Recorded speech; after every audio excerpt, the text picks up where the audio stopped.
CNN has learned that the nation's top intelligence officials provided information to President-elect Donald Trump and to President Barack Obama last week about claims of Russian efforts to compromise President-elect Trump. CNN learns the FBI is continuing to investigate an odd computer link between a Russian bank and the Trump organization. You say there was a wiretap. That there was a wiretap of Russian agents, and that those Russian agents were communicating with Trump staff. That's why they were picked up. That's what the intelligence community. That's what the intelligence community has told us. That's what's been reported very widely. Those are the facts. Nobody was able to confirm what you guys have. That, number one, a FISA warrant was issued, correct? You're 100% sure.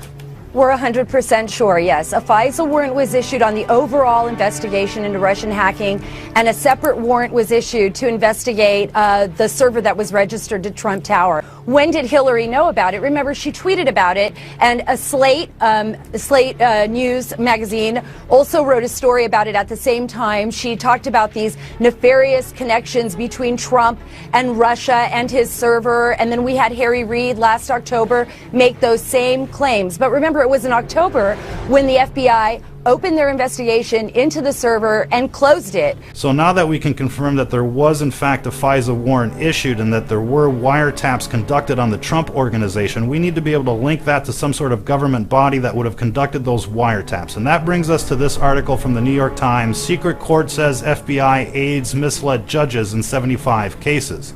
The nation's secret intelligence court has identified more than 75 cases in which it says it was misled by the Federal Bureau of Investigation and documents in which the Bureau attempted to justify its needs for wiretaps and other electronic surveillance, according to the first of the court's rulings to be released publicly. So this article is telling us that the FBI has a track record of misleading the FISA court so that it can wiretap individuals. This says that the FBI lies and that the FBI wiretaps individuals. So logically, this brings us back to the director of the FBI, who would have been aware that this agency was wiretapping the Trump organization and had brought forward misleading information to the FISA courts to warrant those wiretaps. The question we should be asking now is, would Comey do that? To answer that question, we just have to look back at his conduct during the congressional investigation into the Hillary server. Take a listen. No, I think we'd have to be able to prove beyond a reasonable doubt a general awareness of the unlawfulness of your conduct. You knew you were doing something you shouldn't do. And then, obviously that's on the face of the statute itself, then you need to consider, so who else has been prosecuted and in what circumstances, because it's all about prosecutorial judgment. But those two things would be the key questions. Can you prove that the person knew they were doing something they shouldn't do, a general criminal intent, general mens rea, but the way to treated other people similarly? The way to prove that is whether or not someone took steps to conceal or destroy what they've done. That is the best evidence you have, that they knew it was wrong, that they lied about it. It's very good evidence. Always want to look at what the subject said about their conduct. So even though the FBI had evidence that Hillary had the intent to cover up her crimes by wiping her servers with BleachBit, and even though they said the intent was the determining factor on whether a crime had been committed, they chose not to pursue this case. They chose not to pursue a crime, which means they're part of a cover-up for political gain. Not surprising, given that Obama appointed Comey to the position of FBI director. Now the question that we should be asking here is, would somebody appointed by Obama conduct an illegal investigation into Trump and tap his phones for political gain? Of course he would. If Comey scuttled the obvious case against Hillary for partisan politics, he would obviously tap Trump's phone for partisan politics as well. The FBI quietly dumping more Hillary Clinton emails. It happened last night while much of the public was busy watching the Packers versus the Giants. 300 pages of documents put out by the FBI showing Mrs. Clinton was regularly sending confidential and secret information to someone outside the government. And this evidence makes it clear that his last judgment on the matter of prosecution was utterly in error, does it not? You're absolutely correct. This is the smoking gun if ever there was one. It ramps up the case for her prosecution to the point where Ironically, it may also ramp up the case for President Obama to issue her a pardon. He doesn't really think that President Obama went up and tapped his phone personally. I think, but I think there's no question that the Obama administration, that there were actions about surveillance. The president used the word wiretap in quotes to mean broadly surveillance and other activities. Judge Napolitano says even if the president, former President Barack Obama, his White House did spy on this president, there may never be a way to prove it. It doesn't mean it didn't happen. Here to explain, Fox News judicial analyst Judge Andrew Napolitano.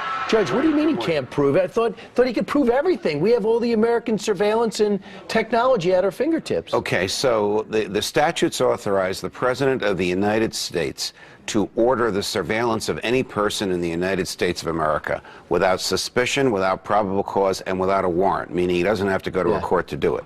So he can order the NSA, which already has the digital version of our phone calls, to transcribe the digital version into a transcript and give it to him.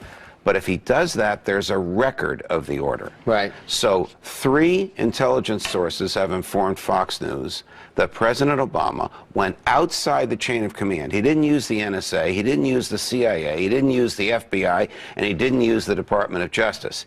He used GCHQ. What the heck is GCHQ? That's the initials for the British spying agency. They have 24/7 access to the NSA database. So by simply having 2 people go to them saying, President Obama needs transcripts of conversations involving candidate Trump, conversations involving President-elect Trump, he's able to get it.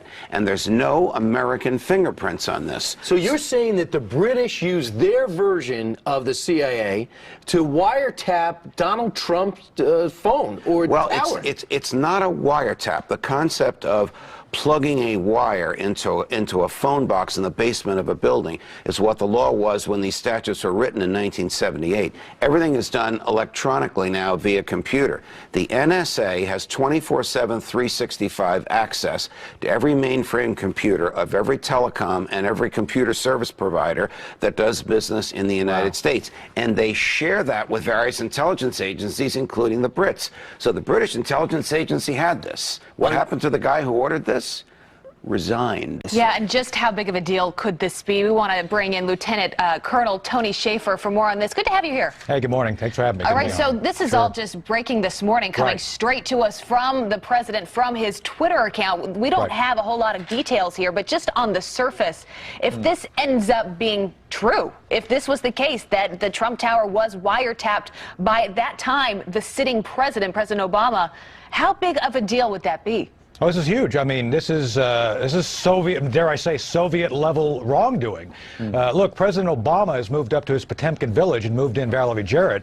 We have to understand here, it's very likely that he did authorize this. And according to, I was on the drive-in just now. You guys called me a little bit late. Well, I was talking to folks on the drive-in.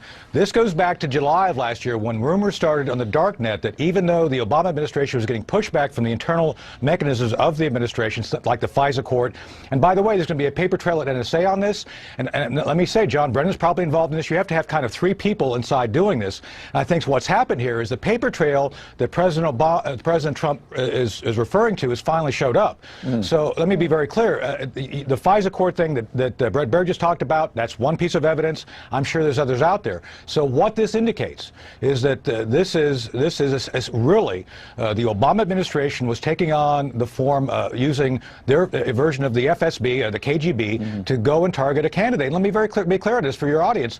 Simply because you don't like someone does not give you the right as a sitting president to do something like this. And when you, as a sitting president, as you know, you endorsed the opposing candidate in Hillary Clinton, you have a dog in the fight. I want to put another piece of evidence on the table, since the New York Times has been leading some of the coverage on all of this. I was just sent an article from January 19th, where the New York Times, right before the inaugural, was talking about the investigations into the Russia connections with Donald Trump, and there was a line tucked in there, quote, one official said, intelligence reports based on some of the wiretapped communications. There you go. Wiretapped communications had been provided to the White House. Again, Tony, January 19th, the White House then was Barack Obama. So is this the source of some of these leaks. There have been massive leaks coming out of the FBI, maybe the CIA, alleging all of these different things. Did it come from those wiretaps? This is the Trump Tower, to the best of the Obama administration's ability, was wired for sound.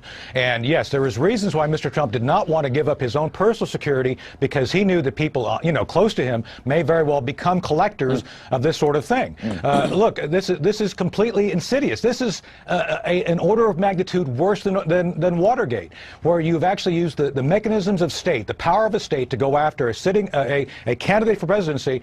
And by the way, they presumed that he was going to lose, so it wasn't even about him winning or losing. This was about trying to gain advantage for his side, in this case, Ms. Clinton. And again, let me be clear on this. This is, while the Democrats keep talking about the Russians, this is Soviet behavior. This is the very thing the Soviet Union would have engaged in back during the Cold War. Colonel, what would have been the cover, the official cover for this surveillance, though? Because they wouldn't come out and say, okay, let's just surveil the opposite candidate. They'd say, okay, we've got evidence that we need to surveil. What are they surveilling on? They're surveilling on, in this case, probably quote-unquote international contacts which relate to business transactions. Again, projection. We know for a fact the Clinton Foundation was indeed taking foreign money. A lot of people